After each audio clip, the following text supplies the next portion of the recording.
La boxe amateur, il n'y a pas la frappe. Les frappes ne vont pas. La boxe professionnelle, aïe, aïe, aïe.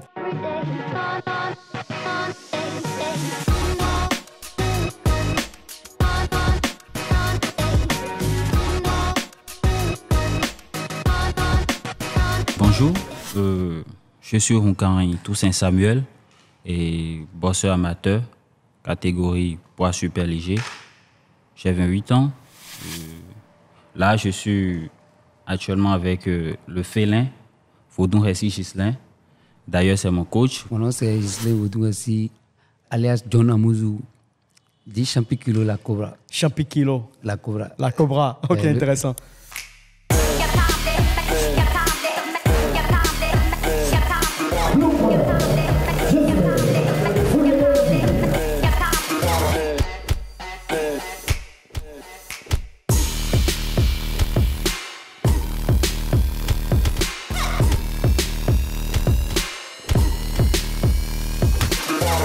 Allez. J'ai fait 27 combats, 2 défaites, une défaite aux États-Unis, une défaite au Ghana. Ok. Je suis un champion de WF international.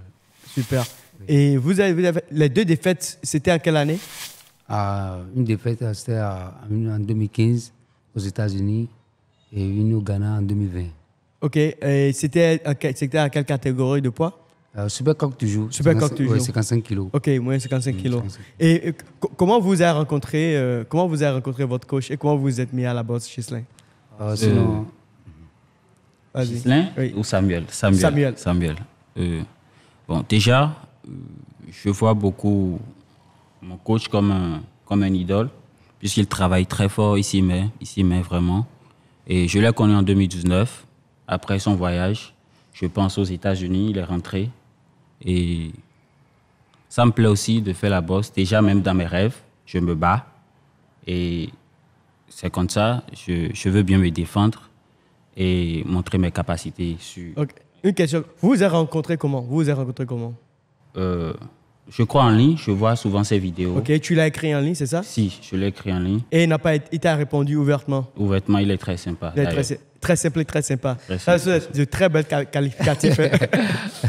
Sinon, voilà. Donc, qu'est-ce qui vous a amené à coopter, au fait, Samuel? Bon, Samuel, c'est un gars, il est gentil. Quand il est venu vers moi, je lui ai dit, en ce moment, je travaille à Ria. Et je suis coach là-bas avant. Je suis coach de la boxe. Et puis, je fais encore cardio pour les gens là-bas. Okay. C'est de là il est venu un jour. Et on a commencé par travailler. J'ai vu que ce gars, il a quelque chose. Donc, je l'ai mis dans le top et puis il a commencé avec moi. Ok. Et ça fait 2 années? 2 années. Et aujourd'hui, vous croyez qu'il est déjà prêt pour des compétitions? Vraiment, il va boxer. Ok. Il y a une compétition qui est en vue récemment? Oui, il y a le championnat. Ils feront le championnat, disons, dans quelques mois ici au Bénin. Ok. Quel mois? Disons en juillet, mais en août. Juillet, on est déjà en juin? Oui, entre juillet et août. Entre juillet et août. Ok, la date n'est pas encore fixée. Le championnat départemental. Ok.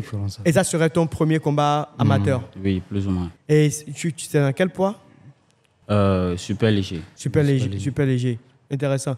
Tu vois que tu as fait pendant des années. Comment tu es rentré dans la boxe? Qu'est-ce qui t'a amené vers la boxe? Ouais, disons, mon papa, c'est un champion. Je suis né dans la boxe. Mon papa, c'est un champion. Il s'appelle Vodou Ressi Asogba Cousteau. Ok. C'est lui qui était le coach de Sagboa Ressi di Soweto. Vous voyez, donc, il a été boxeur olympique. Donc, c'est lui, à bas âge, disons 3 ans déjà, j'ai commencé par imiter les boxeurs. Mon papa dit non, il faut aller à l'école. Il a dit non, moi je vais faire la boxe. Mon papa n'était pas d'accord quand même. Mais ma maman, elle criait. Elle aussi, elle ne voulait pas. J'ai dit non, nous sommes 3 garçons. Il y a l'aîné qui est au Canada actuellement et le second aussi qui est en Afrique du Sud. Tous, les étudiants disent moi, je fais la boxe. Okay. C'est de là que j'ai commencé par faire. C'est qu'il n'y a pas quelqu'un qui est venu m'entraîner. Je m'entraîne moi-même. Donc ton papa a refusé de t'entraîner? Je m'entraînais, il a dit, ce gars-là, c'est quoi? Il a quoi? Ce petit-là, c'est quoi? Il m'appelait Vaudou. C'est un Vaudou. C'est comment? Il est venu comme ça. C'est le nom de la famille. Le nom de famille. Oui, c'est de là que j'ai commencé par avoir le goût. Et à la base, disons 5 ans, j'ai commencé à faire les combats. Déjà à 5 ans, tu faisais les combats? Ouais, c'est intéressant. C'était moi qui faisais les combats d'ouverture avant que Soweto ne boxe. Ok. En ce moment. Donc tu l'ouvrais la porte, avant qu'il ne monte sur le tapis. Mais très intéressant. Et là, tes premiers combats, ça t'est il y a depuis 5 ans, mais en amateur, ça a commencé à quelle année? Depuis 5 ans, c'est ça? Non, en amateur, disons, 12 ans, 13 ans, 14 ans. Et en ce moment où M. Forsegro était là, on faisait des combats régionaux à Bomé, tu vois, Cotonou. En ce moment, on campait au stade de l'amitié. Tout ça, ça fait c'est que quand tu gagnes le combat et tu es premier, on va te donner le médaille et l'argent. C'est ça qui m'a fait. Il a dit, moi, je vais gagner quelque chose. Ça t'a motivé? Ça m'a motivé à faire beaucoup de championnats. Mais à part la bosse, ben, tu as été aussi à l'école? Oui, j'ai été à l'école. Jusqu'à quel J'ai fait la première BTP, puis j'ai laissé. Mais là, tu es parce que les voyages m'ont trop pris. On pris beaucoup de temps. Oui, j'ai laissé l'école. Mais aujourd'hui, tu es purement professionnel. Oui. Et à quelle année tu es rentré dans le domaine professionnel de la boxe? Disons, laissez-moi vous parler un peu, sinon, en ce moment où j'étais dans l'amateurisme, j'ai fait les Jeux africains en 2006. J'ai été aux Jeux africains en 2006 en Alger. Je suis revenu et en ce moment, on était au camp Guézo. J'ai fait 3 ans là-bas. On bossait pour le camp Guézo. Et puis, il y a monsieur Amosou Sinvalu, c'est un du matchmaker de la bosse. Il a dit, mon gars, tu es bon. Il m'a fait le coup et il m'a mené en France. J'ai bossé contre un champion du monde là-bas. C'est de là que j'ai eu le goût. Très bien, très bien. Et à part la bosse, tu fais quoi en fait à part la bosse, Samuel? Bon, déjà, il faut savoir que j'ai une licence 3 en transport et logistique. Ok, licence 3 en transport et logistique. Après, je suis dealer vestimentaire, c'est-à-dire je vends chaussettes, casquettes, tout ce qu'on porte et tout. Et super. Voilà. Donc, c'est un peu ça. Et aujourd'hui, quelle est votre vision au fait de la boxe? Et quelle est ta vision, par exemple? Qu'est-ce que tu aimerais devenir? Quelles sont tes intentions? Et aujourd'hui, tu as quel âge si c'est permis? Déjà, sans vouloir se leurrer, j'aimerais vraiment ressembler au grand champion, à mon coach d'ailleurs. La boxe, c'est une discipline sportive 5 étoiles. Donc, pourquoi ne pas s'y mettre? Ça permet de garder la forme, de renforcer la coordination, l'endurance et la confiance en soi. Surtout de déstresser. Vous voyez? Donc, j'aime la boxe et je crois que je vais m'y mettre à fond pour ressembler au grand champion. Ok. Tu as des idoles. et toi, aujourd'hui, tu as, avec tes palmarès, tu veux aller à quel niveau, au fait, de boxe aujourd'hui? J'aimerais faire comme Mike Tyson, actuellement, il a 58 ans. Bien sûr. Mais il a encore un combat. Avec Jake Paul. Oui. C'est qu'en matière de la boxe, il n'y a pas fait d'âge. Les gens, il y a beaucoup de promoteurs qui parlent de moi, que vraiment, de la manière dont tu vois, tu travailles. J'ai 39 ans. Ah ouais, tu as 39 ans. Moi, j'ai 38. Ouais, les gars me disent au Ghana que tu fais quoi? Tu prends quoi? Je dis rien. Mais vraiment, on dit que tu as 20 ans. Oui, c'est le travail. En effet. Je ne pourrais jamais te donner 39, hein, pour être sincère. Je ne pourrais pas. J'allais dire que tu as 28, 29, peut-être dans la trentaine, mais pas vers la quarantaine. C'est le travail. Pas vers la quarantaine, mais c'est impressionnant. Et dis-moi, avec tes compétitions que tu as eues, quelles sont les expériences les plus choquantes que tu as eues durant ton carrière ou tes carrières? Sinon, j'ai bossé aux États-Unis contre les Mexicains, les Philippins. Vraiment, ce sont les gars, ils sont tellement endurants. Puis, quand tu les frappes, ils ne tombent pas au chaos. Ouais. Donc, le problème qui est là, c'est qu'eux, ils travaillent à chaque jour. Quand tu vas faire la boxe, pour évoluer dans la boxe, il faut prendre ça comme c'est ton métier, quoi. Quand tu es professionnel, quand tu vas dans le domaine professionnel. Matin et soir. Ils font là-bas matin et soir, sauf les dimanches et les samedis, ils se reposent. Tandis qu'ici au Bénin, on ne le fait pas. On attend le combat avant de travailler. De se préparer. Ouais, l'expérience, c'est qu'il faut travailler. Le travail du lundi au vendredi. Et être suivi par un coach. Ce n'est pas vraiment dire qu'il y a un combat dans un mois, mais il y a un combat dans 2 mois que tu vas travailler. Non. C'est ce que j'ai vu. C'est la différence des choses que j'ai rencontrées. Parce qu'ici au Bénin, les gens sont à la maison. C'est quand on dit qu'il y a championnat. Qu'ils sortent. Ils sortent pour le travail. Et ce n'est pas de leur faute. Ouais. Parce qu'il nous faut des managers, des sponsors. Je vois. Ouais. Et combien de fois tu fais travailler Samuel alors? Samuel, on a commencé ici à Dogeland, on a fait du lundi au vendredi. Ok. Il n'a pas le choix. Les vendredis matin, on va à la plage et à 14h00, on est ici encore, on travaille. Ok. Et il a fait. Donc pratiquement tous les jours, en fait? Tous les jours. Tous les jours. Ok. Et ça fait déjà 2 ans? Si, que je travaille avec. Et dans 2 ans, tu travailles tous les jours? Dans les 2 ans? Si, je travaille tous les jours. Déjà, on va à l'endurance, on court, on fait 5 tours de plage, grotte vers grotte. Ok. On descend, on doit faire la muscu, juste un peu de muscu. On fait les pompes et après, on revient taper les sacs. Ah, super. Ouais. Là, tu es un Robocop, hein?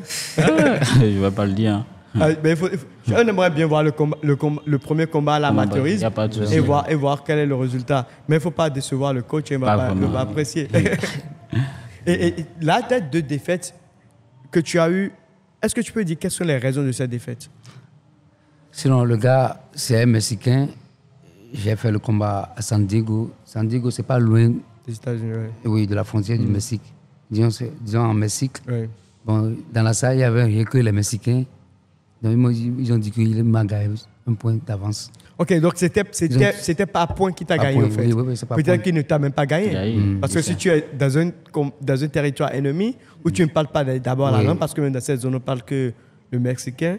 Oui. Et les juges, c'était qui? Je ne dis pas que c'est un mauvais juge, c'était quelle nationalité? C'est le Mexicain. Ah, t'as pas de chance, quoi. Fallait faire un chaos. Il ne faut pas laisser ça au juge, quoi. Ne laissez pas au juge. Le chaos, ça vient. Ouais. Quand tu veux aller chercher chaos, c'est toi-même qui es au chaos. Exactement. Donc, le chaos, ça vient. Ouais. donc, tu veux dire qu'il faut faire attention de chercher le chaos. Chercher, donc, ça vient. Ça vient. Ça vient. Donc, ce n'était pas venu. Donc, il était tellement bon. Oui. Ok, intéressant. Et le second c'est quand, en 2020, ça m'a choqué. J'étais au Ghana un peu. Le combat, c'était le WBO au Ghana, World Boxing Organization, que je voulais encore boxer en juillet, le 27 juillet. Ok. C'était contre Wassirou Mohamed. Wassirou Mohamed, c'est un Ghanéen. Okay. Vraiment, c'est bizarre. J'ai fait les combats aux États-Unis, en France, avec les grands champions. Ouais, le Ghanéen m'a mis au KO en 4 reprises. Il t'a mis au KO? Je te jure. Et comment tu as pris le KO? Tu as cherché le KO et il t'a mis au KO? J'ai même pas eu le coup. Je suis tombé. Je me suis évanoui pendant 3 minutes avant de se lever. Et les gens disaient, oh, champion, non, champion, non. Les entraînements, je faisais 16 par une 16. Oui. 16 ronds. 16 ronds de combien de minutes? 3 minutes. 3 minutes. Je travaille trop. Maintenant, mais comment? De là, je me sens un peu très mal. Arrivé au Bénin, j'ai fait quelque chose d'une semaine et j'ai commencé par avoir des trucs sur mon corps. Oui, ouais. Ils m'ont dit que c'est Tchakatou. Ah bon? Je te jure. Ok. Parce que là-bas, quand ils voient que tu es un peu de haut niveau, ils font les trucs là. Je vois. Sinon, avoir KO comme ça, là, ça me paraît un peu bizarre. Donc tu n'étais pas bien préparé psychologiquement avant d'aller, je vois. Spirituellement aussi. Parce que parfois, pour aller au combat, il faut être vraiment prêt. Nous sommes en Afrique. Prêt dans tous les sens, c'est ça? C'est le second KO. Là, okay. Ça. Et là, tu as ta chance pour le rematch? Non, bon, actuellement, après ce combat, lui-même, il a pu bosser pendant 4 ans. Ok, donc. C'est maintenant il fera le combat en juillet. Oui, ouais, c'est la chance du rematch, au fait, juillet. Non, c'est pas en juin pour lui. Et pour moi, c'est en juillet. Ah, donc il ne sera pas ton. Non. Ok, et tu vas te battre? Je vais bosser contre Daniel Gorge. Tu es un Ghanéen aussi? Daniel Gorge, c'est un Ghanéen, lui-même, il est bon. Ok, et comparativement à l'autre, tu les classes à quel niveau? Même niveau. Donc pratiquement, ça sera aussi assez dur. Oui. Ok. Et là, tu es prêt pour le mettre au carreau? Même si on me dit maintenant, je suis prêt. Tu es prêt, ok. On va boxer. Maintenant, dis-moi, on a parlé un peu de tout ça. Tu as parlé des promoteurs et tout. Quelles sont les difficultés que, selon toi, la boxe a aujourd'hui au Bénin? Et quelles sont les chances que tu trouves? Mais qu'est-ce que tu aimerais voir de nouveau dans la boxe? De mon côté? Dans la boxe en elle-même. Dans la boxe. Ce que je vois, laissez-moi vous dire qu'il y a manque de sponsors ici au Bénin. Et manque de promoteurs et manque de management. Parce qu'au Ghana, la boxe est un business au Ghana. Tu vois que le petit, il est bon, tu peux le prendre comme ça pour un sponsor bien, un manager, signer un contrat avec lui.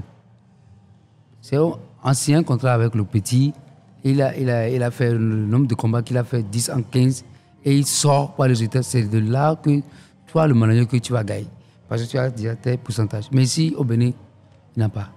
Donc les gens s'entraînent, mais arrivé à la maison, ils vont prendre quoi? Ouais. Il y a beaucoup de boxeurs. Et Toussaint, il n'est pas le seul. Sam, j'ai beaucoup. J'ai Alassane, j'ai Rocky. Il y a plein qui sont très très bons. Ce sont les gars, je les ai vus, je les ai tchatchés, ils sont là, mais arrivé à la maison, ils vont prendre quoi? Je vois. Ouais, il y a manque de management, manque de sponsors, sponsorisme et manque de promotion. Et combien de combats on trouve, pas dans une année, combien de combats amateurs on voit au Bénin en général? Combats amateurs dans une année? Au Bénin, disons, dans une année, ils font deux championnats. Deux championnats dans une année. Départemental et national. Au Ghana, chaque vendredi, il y a combat. Toutes les semaines. Chaque vendredi, il y a combat. Chaque mois, il y a combat. En effet. Et qui est ton sparring partenaire parce qu'en général, pour aller dans un combat comme ça, tu as un sparring partenaire avec qui tu... Oui, actuellement, je fais les entraînements avec... vous connaissez Damien Zanou? Oui, Damien Zanou, ok. C'est bon, oui. Donc, c'est lui qui est ton sparring partenaire. Il est bon. Ok. Oui.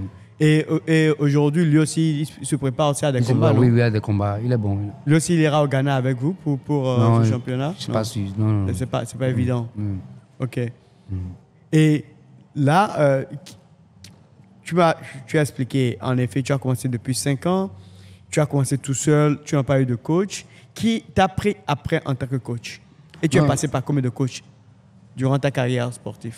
Sinon, mon papa, c'est mon coach. Okay. Le premier coach, c'est mon papa. Le second coach, c'est M. Agnan Aurélien.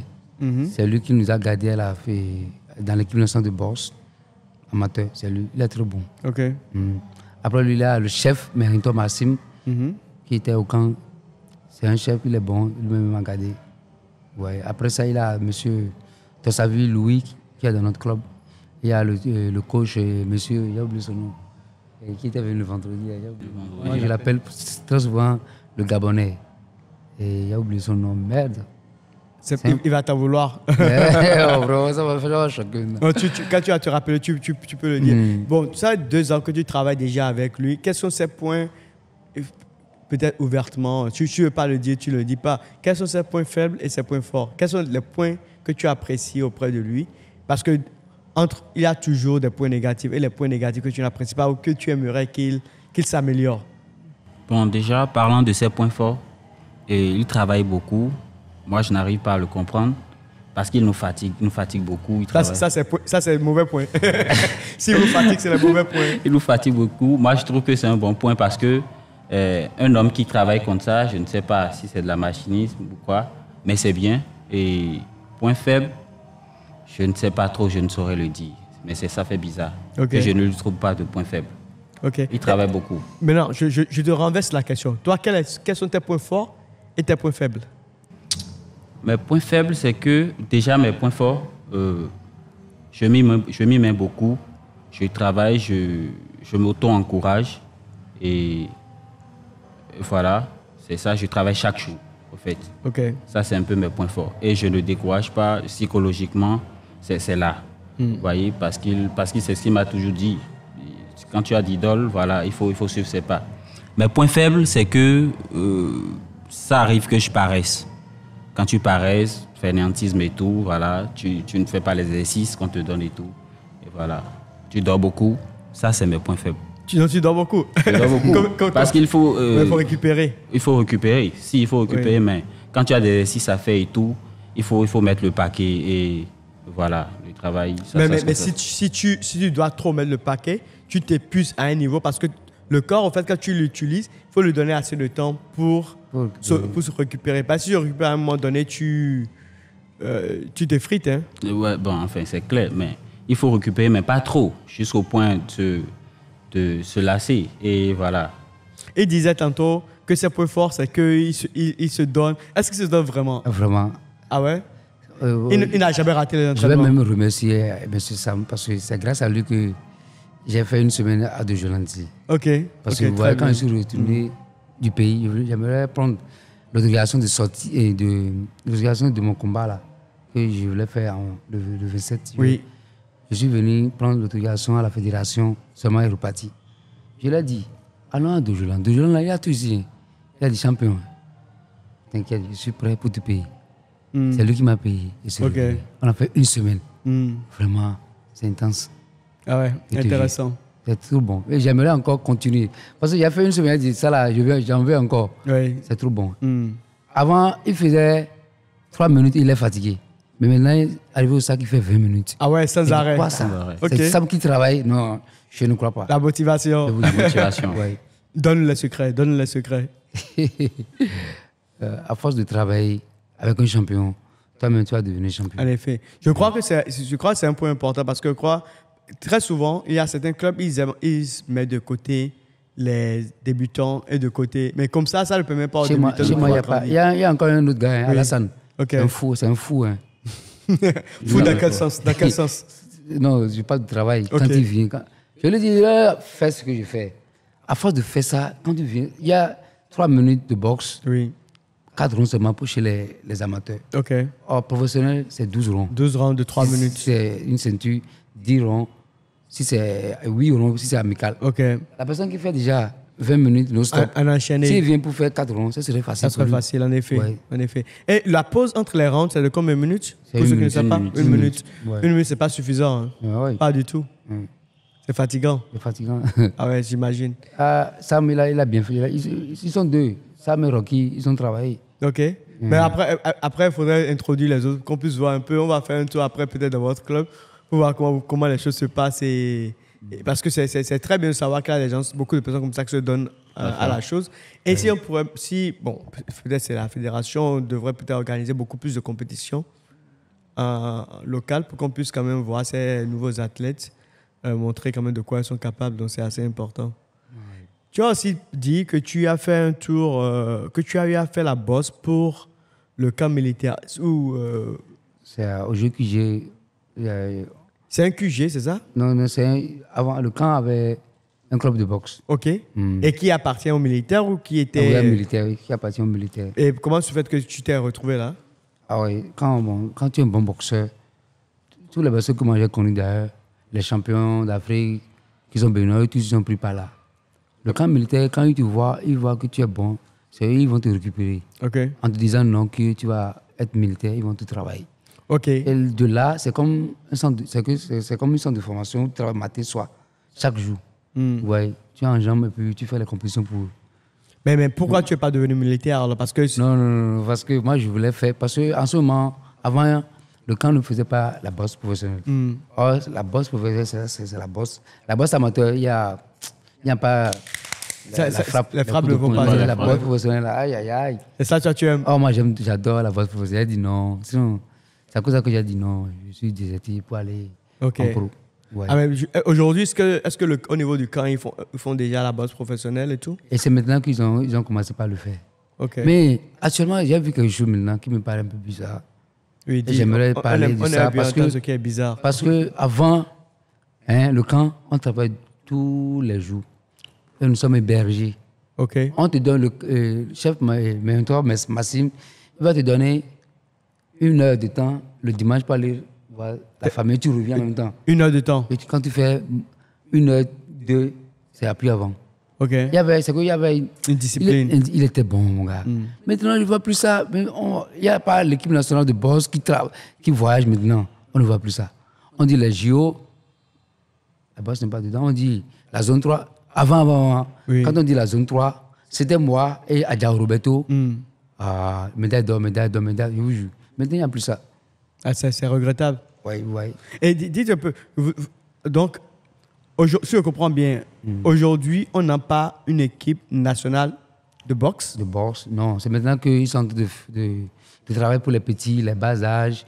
Mon père et Agnan René sont en train de travailler pour les petits à bas âge de 12 ans, 15 ans, 16 ans pour faire tout là.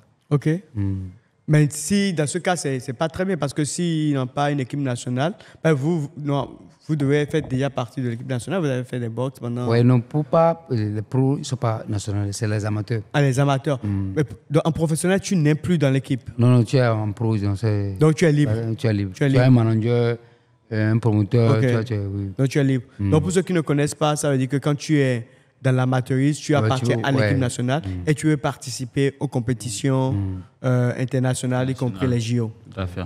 Maintenant, quand tu es professionnel, tu ne peux pas, mais toujours avant de sortir, tu informes la fédération. On a notre Ligue Pro. Il y a un président de la Ligue Pro.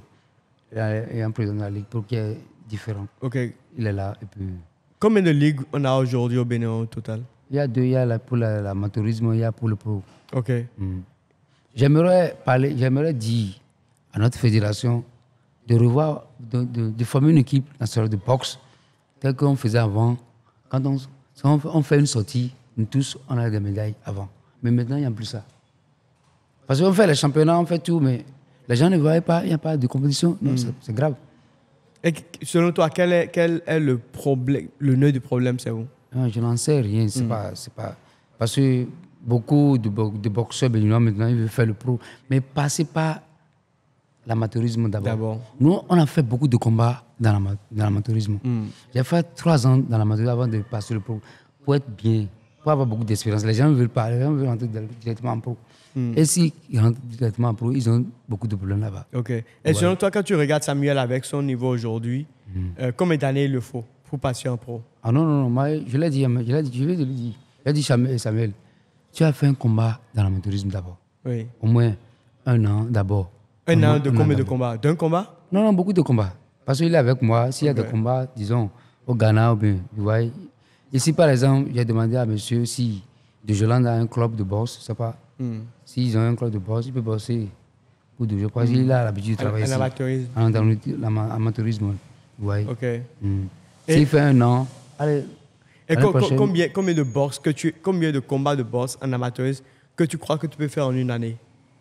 Approximativement. Ça dépend de l'organisation. Oui, ça dépend de l'organisation du pays. OK. Donc, s'il n'y a pas de combat, tu ne participes pas, c'est ça? Oui, s'il n'y a pas de combat, bon, il y a Aristide, ils font les combats. J'ai vu ça sur Facebook, ils font les combats Godomé. C'est bon, il peut toutefois passer à ce type de interquartier, au fait. Interquartier. Mais est-ce que quand c'est interquartier, est-ce que c'est reconnu automatiquement par la fédération? Oui, ils font ça. La fédération coiffe ça en général. OK.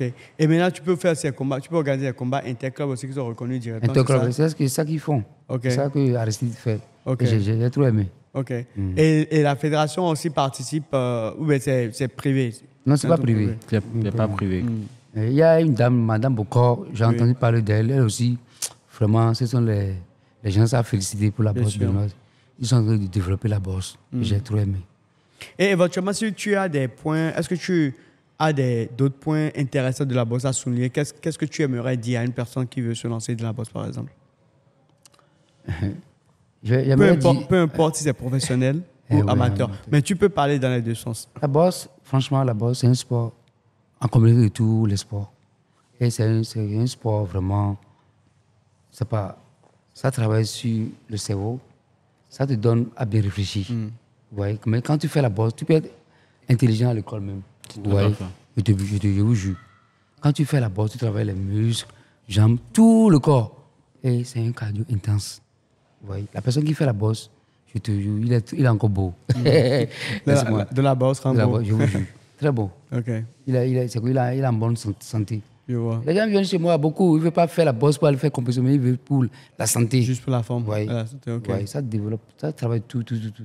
Intéressant. Ouais. Et tu partages ce point? Si, je le partage. Et qu'est-ce que tu peux ajouter de précis par rapport à ce qu'il a dit ou d'autres idées?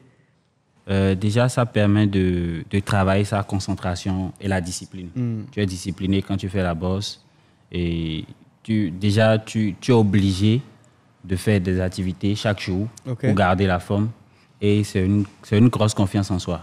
Ça te donne la confiance en soi. Super. Avant qu'on ne finisse, est-ce que vous qui aviez côtoyé beaucoup la fédération et tout, et tu es allé aussi à pas mal de compétitions, toi tu as commencé ta première, j'aimerais bien entendre la suite. Pas de souci. Et voir en fait quelles sont les vibrations, parce que monter sur le ring pour la première fois, c'est autre chose. Et parfois, quand tu ne te prépares pas, tu viens, tu es tout stressé. Mais tu as déjà visualisé ce que ça donne. Du moment où j'assiste au combat, j'accompagne aussi le grand champion. Je vis ça. Tu vis ça. Donc, tu es complètement prêt, c'est ça? Prêt, tout à fait. Ok, on verra très bien. On verra. Tu seras mis à l'épreuve. et de ton côté, encore une fois, tu as fait beaucoup de combats. Quand tu regardes l'ensemble de ta carrière aujourd'hui, comparativement à d'autres de différentes nations, qu'est-ce que tu crois qui manque le plus? Qu'est-ce qui pourrait t'aider le plus, par exemple, dans ta carrière, avec tout ce que tu as fait? Et est-ce que aujourd'hui, tu es mieux connu du public béninois, en fait? Oui, bon. Sinon, bon, là où moi je suis, j'aimerais avoir des sponsors. Parce qu'avant, avant les gens me connaissaient. Parce qu'en ce moment où j'étais meilleur boxeur de l'année, en 2017, il y a le président qui m'a donné un trophée et avec 6 millions. Ouais, j'étais récompensé par le président, mais maintenant... Quel président en ce temps? Monsieur, notre président de boxe. Ouais, actuellement, ouais, il y a Loco Clément, les gens parlent du Panthéon parce qu'il y a la communication plus que moi. Okay. Actuellement, il n'y a pas assez de communication. Et il devrait y avoir quelqu'un qui est là pour travailler sur ma part, tout ça. C'est ça qui me manque actuellement. Donc, en réalité, chaque boxeur a besoin en fait, d'avoir une communication autour de lui pour lui permettre de pouvoir être quand même assez visible. Et je crois avoir défendu tellement de ceintures et avoir quand même eu à gagner tellement de compétitions. Ce sont des palmarès rares. Et commencer il y a depuis 5 ans et être déjà dedans jusqu'à 39 aujourd'hui, je crois que c'est assez appréciable. Et est-ce que tu as une idée de quand tu as dit voilà aujourd'hui, je sais comme tu l'as dit, Mike Tyson veut toujours faire la bosse, mais il a abandonné pendant très longtemps. Et peut-être à cause de l'argent qu'il a vu, il a décidé de retourner. Peut-être, je ne sais pas, tu peux avoir d'autres points de vue. Mais selon toi, est-ce que tu crois que tu voulais t'arrêter professionnellement à un niveau donné ou tu as des visions assez longues ou aujourd'hui, comment tu te trouves?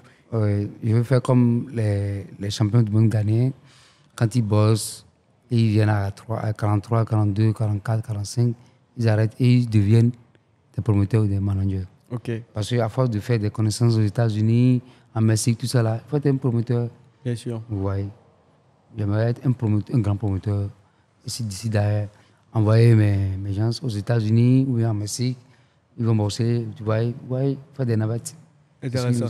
Donc, l'intention, c'est de devenir promoteur de la boxe, de pouvoir propulser beaucoup de jeunes de la boxe et de pouvoir, quand tu seras dans les 45 et tout.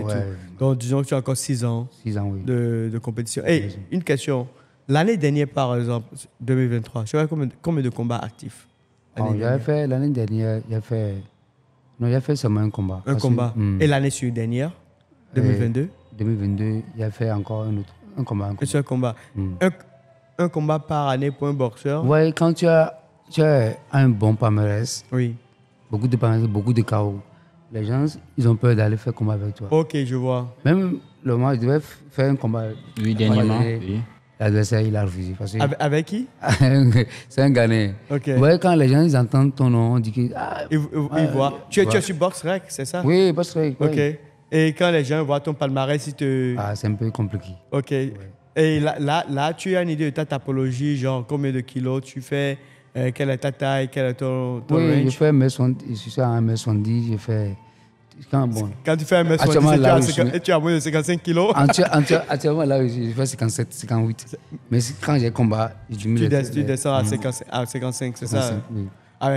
Quand tu es 1m70, tu as 55 kilos, tu es en pleine forme. Là, c'est une forme de monstre. Toi, tu fais quelle forme et tu te bats sur quelle... Bon, moi, là, je fais 1m76. 1m76? Et je fais 61. 61? Oui. Ok, c'est pas mal. Parce que quand par exemple, moi, je peux même pas aller sur le ring.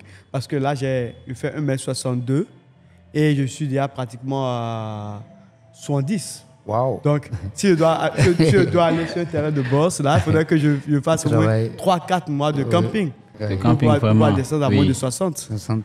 Sinon, ça, je suis déjà KO, quoi. En fait, votre forme, c'est 59, 57.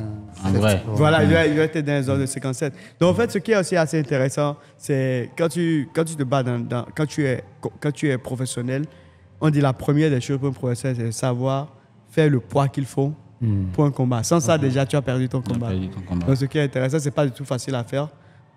Parce que quand tu vois la nourriture, tu as vraiment envie de manger. Et il faut vraiment se garder de ne pas manger. Oui. Mais courage. Dernier mot pour ceux qui nous écoutent. Vous pouvez regarder la caméra si vous avez un dernier mot. Bon. Moi, j'aimerais dire à la population béninoise de Bourse de mettre un peu de dire aux sponsors de veiller sur les boxeurs qui viennent actuellement, parce qu'on a des bons boxeurs qui viennent. Il y a les Salalon, Adam Salalon, par exemple, lui-même il a un combat, il a le WBA à passer dans ce mois. Au Ghana, il est trop bon. C'est un petit, mais il est trop bon. Vous voyez, il y a des gens qui viennent. Je ne suis pas le seul, il y a des champions qui viennent. Donc j'aimerais des sponsors pour qu'ils viennent sur eux pour les sponsoriser. Vous voyez, il y a encore les managers, tout ça là. Et je veux encore pour que la fédération organise des combats en pro. C'est ça qui est l'essentiel. Ils ne le font pas. Notre ligue professionnelle n'a qu'à organiser des combats en pro. Pas les combats avec nous, pas les combats internationaux. Après les gens du Nigeria, Congo, vous voyez, c'est ça qui fait ce que... Et développer la mentalité du boxeur localement. Ok. Ça. Je crois que s'il y a beaucoup de combats en pro ici, les amateurs, s'ils viennent voir cela, ça allait donner encore beaucoup plus d'expérience. C'est au moment où ceux qui boxent que nous on a envie de boxer. Il n'y a pas de Nazel, les Boko Georges. Oui. Ça vous donne la volonté. Il n'y a plus ça, ouais. Il n'y a plus ça, donc... Ouais. C'est ce que j'aimerais dire. Et on aimerait beaucoup aussi, comme tu l'as dit, en ce temps, il n'y a pas cet enfant qui ne connaît pas Soweto. Il n'y a pas cet enfant qui ne connaît pas Boko Georges. Maintenant, il y a beaucoup d'enfants qui ne connaissent pas Ghislain. Et je crois que si on continue comme ça, il n'y aura pas d'enfant qui va connaître Samuel. Donc c'est assez important que, comme tu l'as dit, la promotion c'est assez important. Samuel, le dernier mot. Moi, le dernier mot que j'ai, c'est de solliciter l'État béninois pour qu'il investisse plus dans la boxe béninoise. Et un big up aussi à tous les bosseurs. Et surtout, un grand merci à Dojo Land, que j'ai connu très récemment. Et pour ce spectacle aussi, avec les matériaux, je crois la salle est bien achalandée. C'est pas facile de trouver une salle à cette hauteur. Merci encore. Vas-y. J'aimerais encore remercier notre ministère des Sports. Parce qu'en ce moment où j'avais eu l'argent de 5 millions, je te jure, avant, quand on est dans l'amateurisme, on prenait 100 000 francs. Après, 500 000. Moi, je me croyais à 500 000 francs. Je suis venu me dire, Ghislain, votre c'est 5 millions. Ouais, sans courage. Oui. Je te déjà dit, non. Depuis 2017, je ne cesse même pas à travailler jusqu'à présent. Bien sûr. Je lui ai dit merci à notre président. Je vous jure. Quand il y a ça, les gens aussi vont travailler. Ça me dira que moi, je vais bosser comme Ghislain, avoir 5 millions. Voilà. Quand tu parles de ça, tu vas travailler, non? En effet. Ça, je remercie notre ministère des Sports. Oui. Non, ce qui est intéressant, c'est qu'on a vu que l'État actuel, avec ce qui se passe, essaie quand même de donner assez de force et de la valeur au sport. Et moi, je dis, ce qui est plus important, ne laissez pas tout sur la charge de l'État. Oui, c'est vrai. L'État peut que faire ce qu'il peut faire, mais il faudrait que les privés essaient d'accompagner l'État dans cet objectif. Et je suis sûr que si on ne le fait pas, à un moment donné, l'État va lâcher prise. Parce que l'État, il fait l'apport et l'accompagnement, mais sans les privés, l'État, à un moment donné, va abandonner. Et c'est aussi important, comme tu l'as dit, que les bosseurs continuent de faire l'effort qu'il faut de ne pas abandonner, de garder la tête haute, que la fédération et les compagnies privées et les personnes privées essaient aussi de beaucoup sponsoriser le sport et de l'amener à un autre niveau. Et on espère pouvoir avoir des championnats assez... d'un autre niveau ici, comme les championnats professionnels et des grands galas de boxe, comme on avait eu l'habitude d'avoir dans le passé. Donc, merci encore, champion et futur champion. Tout à fait. Donc, on espère quand même vous voir de sitôt. Allez, big up. Merci, big up.